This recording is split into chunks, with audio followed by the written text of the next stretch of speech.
Билим берүү министрлиги тармактуу өнүктүрүү боюнча 20 жылдык планын кантип ишке ашырууда. Өнүгүү прогресс фракциясы кезектеги жыйынында 2040 жылга чейин саналган өнүктүрүүнүн улуттук стратегиясындагы билим берүү тармагында жасалып жаткан иштерге саресеп салды.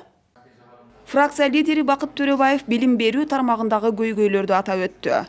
Окуу бала бакчадан башталат дегени менен 23% гана балдар мектепке чейин билим аларын статистика тастыктоодо. Биринчи класска 102 000 бала кабыл алынса, жогорку окуу жайдын биринчи курсуна 29 000дей бүтүрүүчү же 28% кирүүдө. Мен ойлойм, финансы ушуну сиздер мындай жазып алсаңар, бул мындай цифра менен өтө мындай ойлоно турган, мен айтып аткан факт да бул. Стратегиядагы негизги багыт билим берүүнү санариптештирүү, мугалимдердин квалификациясын жогорулатуу экенин министрликтин өкүлдөрү билдирди.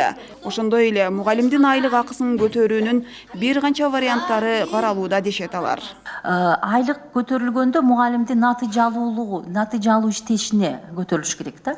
Ошол дагы критерийлерди иштеп кошо берип жатабыз. Базалык ставкага так айтканда 1 саатына 10 сом кошулганда эле 1 миллиард 800 000 сом керектелет экен. Андыктан айлык канча суммага көтөрүлөрүн азырынча айтуу эрте, деди каржы министринин орун басары.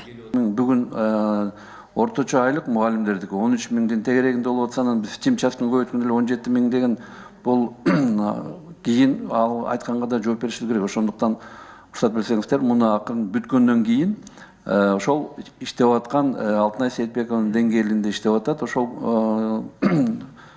жумушчу топ ошодон кийин айталы. Анткени бул абдан чоң каражатты талап кылат, өзүңүздөр билесиздер. Окутуучуга татыктуу маяна берилбей, мугалимдик кесип ардакталбай калганы өкүнүчтүү. Тармактын өкүлдөрү мугалимдин статусун көтөрүүнү ойлонуп жатканын айтууда. Бирок кантип?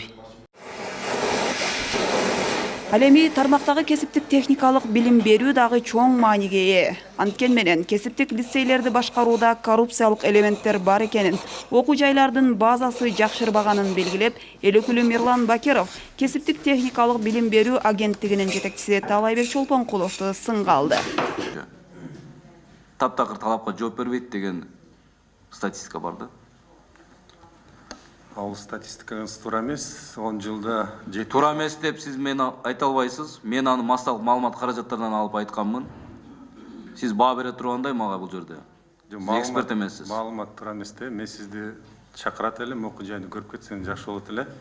10 жылда биз 10 эмес 70 окуу жайдын базасын оңдодук да. 70%. Буюрса дагы калды да 30% окуу жай калды. Эмнесин, эшик терезесин оңдодуңарбы? Жок, биз жаңы окуу куралдар, техника алынды, тигүүчү машинкалар алынды.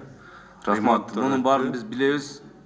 Сырттан келген кредит, гранттардын эсебинен оңдолгону бар. Ошол эле мезгилде итке минип калган, ураганы турган лицейлер дагы бар. Бар. Туурабы?